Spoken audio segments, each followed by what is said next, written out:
Hi అండి. ఈరోజు నేను సాంబార్ చేస్తున్నానండి. ఎలా చేస్తున్నానో చూసేయండి. ఇది మేము సీమ వంకాయ అంటామండి దీన్ని.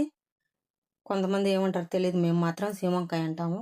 2 క్యారెట్, 2 ముల్లంగి, 3 వంకాయలండి. కొద్దిగా మెంతులు, జీలకర్ర వేయించుకున్నానండి. చిన్న రోట్లు వేసి పొడి దంచుకుందాము. చింతపండు అండి కొద్దిగా నానబెట్టి పెట్టుకుంటున్నాను. తగినన్ని కందిపప్పు అండి, బాగా కడుక్కున్నా శుభ్రంగా. వాటర్ వేసుకుంటున్నా. మూత పెట్టేసి స్టవ్ వెలిగించుకొని స్టవ్ మీద పెట్టాను. ఒక 5 విజిల్ రానిస్తామండి, మెత్తంగా ఉడుకుతుంది. చూడండి, కందిపప్పు మెత్తంగా ఉడకబెట్టుకొని నినుపుకున్నాను ఈ విధంగా. ఇందులోకి చింతపండు పులుసు గుజ్జు తీసుకొని వేసుకుంటున్నానండి. తగినంత ఉప్పు,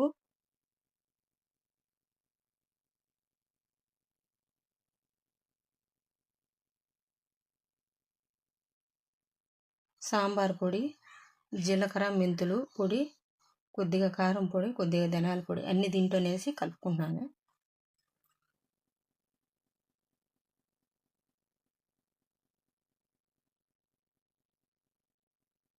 కొద్దిగా బెల్లం, మీకు సరిపడమైన సాంబార్కి వాటర్ వేసుకొని కలిపి పెట్టుకుందామండి. స్టవ్ వెలిగించుకొని కుక్కర్ పెట్టుకున్నానండి. తగినంత ఆయిల్ వేసుకున్నాను. పోపు దినుసులు వేసాను.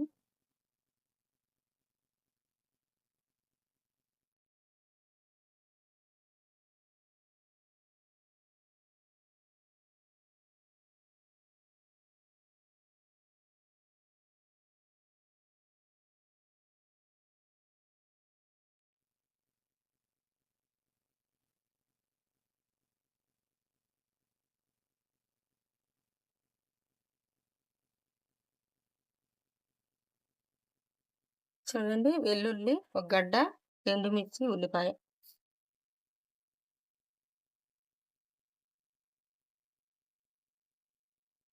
కొద్దిగా ఇంగువ వేస్తాను.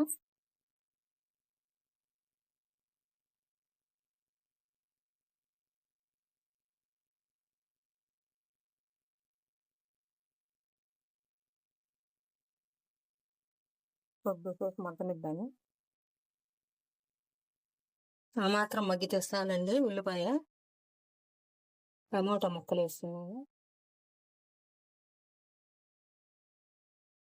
కరివేపాకు, తగినంత పసుపు.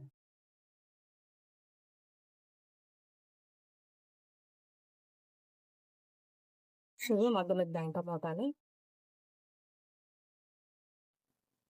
టమాటాలు ఆ మాత్రం మగ్గితే చాలండి. కలుపుకుంటూ ఉండాలండి, మాడిపోతుంది. ఇప్పుడు ఇందులోకి ఈ కూరగాయ ముక్కలన్నీ వేసేస్తాము.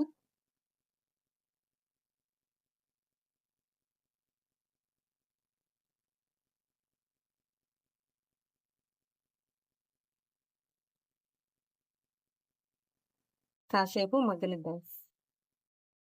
చూడండి, ఒక 3 నిమిషాలు మగ్గనిచ్చినాను. ఇప్పుడు కలిపి పెట్టుకున్న వాటర్ అంతా పోసుకుందామండి, మసాలా వాటర్.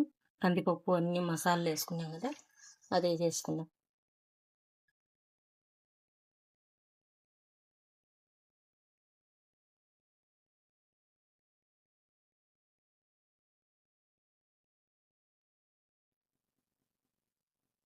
కొద్దిగా కొత్తిమీర వేసుకుందామండి.